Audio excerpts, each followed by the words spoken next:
سلام. خیلی ازم میپرسن که با همسرمون که حالات خودشیفتگی داره باید چطور برخورد کنیم؟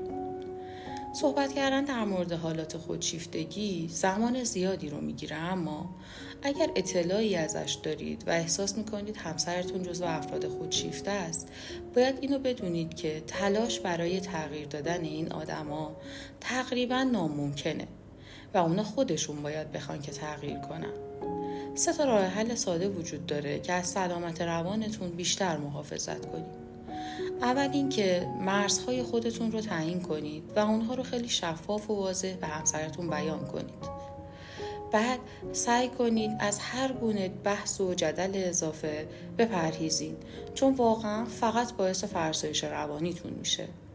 و سوم و مهمترینش اینه که از این افراد توقع حمایت روانی و عاطفی نداشته باشید و سعی کنید خودتون به خودتون این مهر و محبت رو بدید.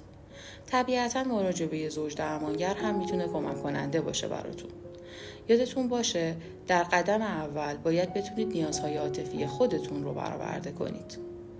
امیدوارم هر جا هستید شاد و سالم باشید.